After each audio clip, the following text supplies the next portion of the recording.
وَإِذْ قَالَ مُوسَىٰ لِقَوْمِهِ، اور یاد کرو جب کہ کہا تھا موسیٰ نے اپنی قوم سے، یا قوم انکم ظلمتم انفسکم باتخاذکم العجل، اے میری قوم کے لوگوں، یقیناً تم نے اپنے اوپر بڑا ظلم کیا ہے بچڑے کو معبود بنا کر۔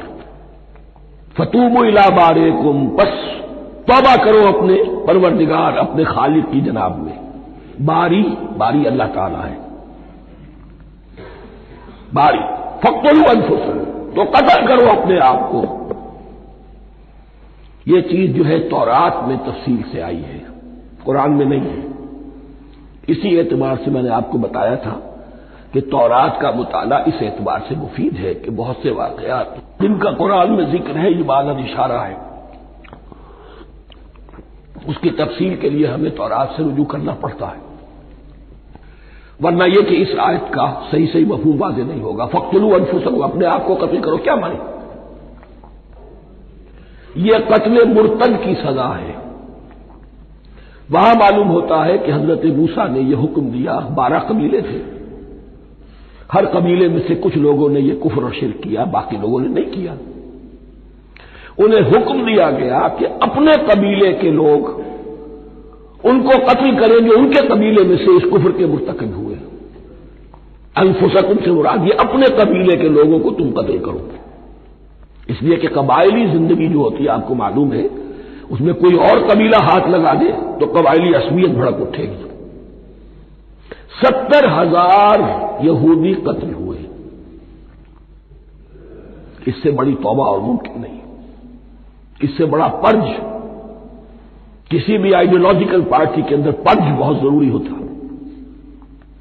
کچھ لوگ آ گئے ایک نظریے کو قبول کر کے، رفتہ رفتہ نظریہ اوجل ہو گیا، کچھ مفادات، کچھ چودراہٹیں، یہ مقدم ہو گئی، اسی سے جماعتیں خراب ہوتی ہیں، غلط راستے پہ پڑ جاتی ہیں، تحریکیں بھٹک جاتی ہیں۔ تو آئیڈیولوجیکل پارٹی، نظریاتی جماعتیں پرج کرتی رہتی ہیں کہ جو بھی ہمارے نظریے سے ہٹ گئے اب ان کو ہم کاٹ کر علیحدہ کر دیں۔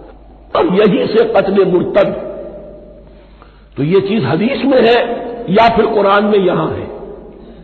اس حوالے سے جو لوگ ہمارے ہاں بعض علماء بھی ہیں، جدید دانشور ہیں، جو قتل مرتد کی جو حد ہے اسلام میں اس کو تسلیم نہیں کرتے، لیکن میرے نزدیک یہ شریعت موسوی کا تسلسل ہے کہ شریعت موسوی کی جس شے کو بدلا نہ گیا ہو، جس کے بارے میں صراحتاً یہ معلوم نہ ہو کہ یہ شے تبدیل کر دی گئی، تو وہ شریعت محمدی کا جز بن گئی۔ زنا پر رجم کا معاملہ بھی یہی ہے۔ قرآن مجید میں رجم کی صریح آیت کوئی موجود نہیں ہے، حدیث میں ہے۔ قرآن مجید میں مرتد کے قتل کے لیے کوئی آیت موجود نہیں ہے، حدیث میں ہے، سنت میں ہے، اور دونوں کی کا جو منبع ہے وہ اصل میں تورات ہے۔ تو اس بات کو اچھی طرح نقل کر دیجئے، یہ جگہ اکثر لوگ جو ہے یہاں بہت سرسری طور سے گزر جاتے ہیں، یہ بہت اہم ہے، اور اس کے لیے تورات کی طرف رجوع کیجئے۔ 70,000، 6 لاکھ کل تھے جب یہ مصر سے نکلے ہیں، 6 لاکھ تھے۔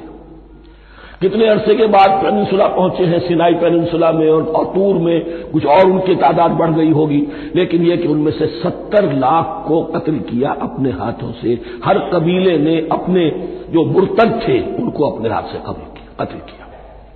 فتوبوا الی بارئکم فاقتلوا انفسکم ذالکم خیر لکم عند بارئکم، یہی تمہارے لیے تمہارے رب کے نزدیک بہتر بات ہے۔ فتاب علیکم، تو اللہ نے تمہاری توبہ قبول کر لی۔ توبہ قبول کس طرح ہوئی؟ یہ تزکیہ ہوا ہے امت کا کہ ان میں سے جن لوگوں نے اتنی بڑی غلط حرکت کی ہے ان کو کاٹ کر، ذبح کر کے، ان کو قتل کر کے پھینک دیا گیا۔ انہ هو التواب الرحیم، یقیناً وہ تو ہے ہی بہت توبہ کا قبول فرمانے والا اور بہت رحم فرمانے والا۔